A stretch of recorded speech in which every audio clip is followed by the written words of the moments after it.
New Beer Thursday! Woo!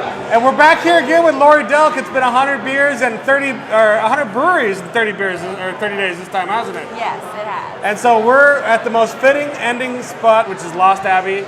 We're also here with Tomme Arthur, who needs no introduction, and Dr. Bill, of course, because what's an episode without Dr. Bill? Right. Nice face. But Laurie, we've kind of done the final beer with you on your 100 beers, 30 days journeys, and this time it's 100 breweries, 30 days. Talk about the experience that you've had over the last 30 days. Well, actually, the idea was, I give all credence here to Steven, who came up with the idea. Yes, I'm amazing. It's fine. My original idea for this 100 Beers Challenge was actually going to be German and German style beers. And then I thought, let me save that until I can actually go to Germany and maybe do an Oktoberfest, something fun. And then my second... Which we'll be happy to film for you. it might actually be next year. And then my second thought was experimental beers. Let me look at barrel-aged beers, at sours, and do 100 different experimental beers. And then, knowing that I was going to GABF, Steven said to me, why don't you do 100 American breweries in 30 days? So it was a genius idea, and it allowed me to actually look at breweries that I couldn't visit otherwise, and get to taste their beers, and then kind of decide if they would be included. GABF's a hub of every quality brewery in the United States shows up at GABF to serve their beers.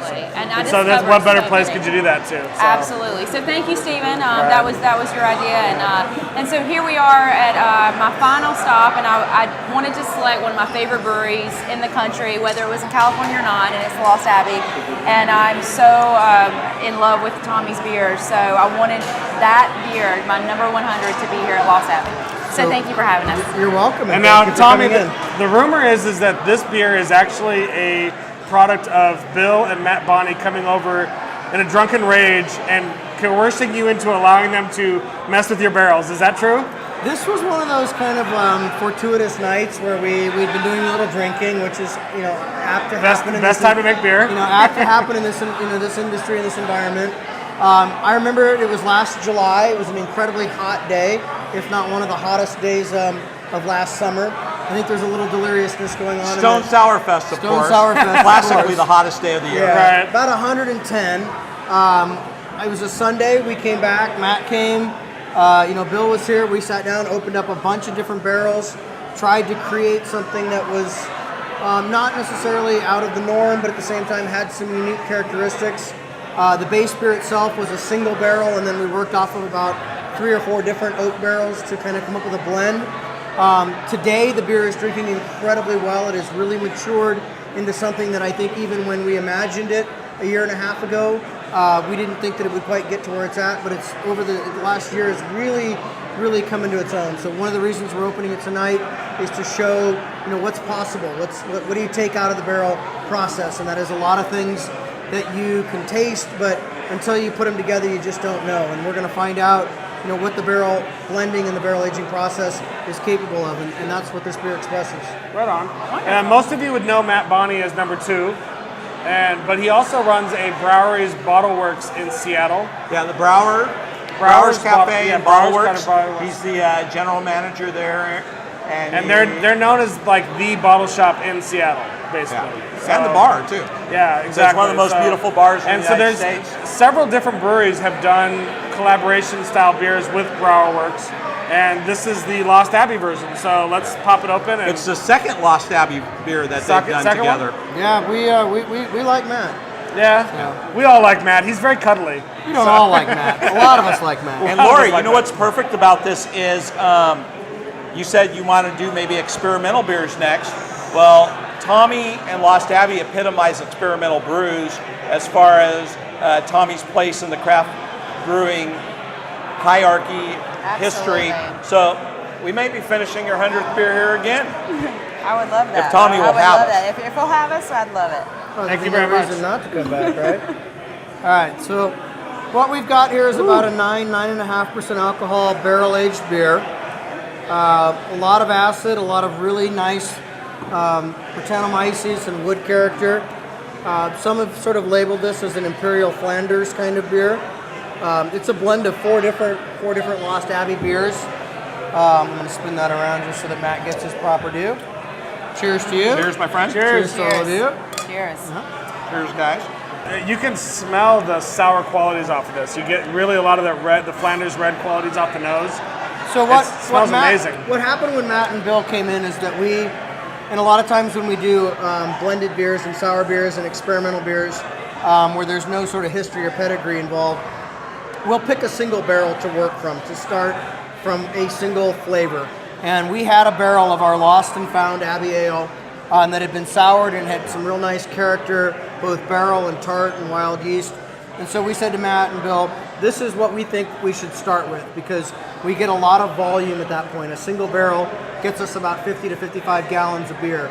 So it gives us a great jumping point from, and when you have acid and you have oak character and you have wild yeast, then you can blend to enhance or to take away from. And so this was the base. The base beer was about an 8% alcohol Abbey beer with great acid, great structure, about a year in the barrel. And that's where we started. And then when we talked to Matt and Bill, the conversation started with, what does the base beer have as its sort of structure? What does it have as its defining characteristics? And what do you want to do differently? What do you want to add? What do you want to subtract? What do you want to emphasize? And to be honest, Matt had an idea in his mind, and Tomme set the groundwork, and I was just kind of there along with your very talented cellarman, Ryan. Yep. And we kind of just, kept him on track. We kind of said, yeah, well, so I had my input, but Bonney had an idea, and Tomme set it up, and I think it's just an amazing beer. I think we started with that singular notion of this one barrel, and we probably worked through about 15 to 20 different barrels that evening. And part of it was, do you want more Brett character? Part of it was, do you want more? It was rough.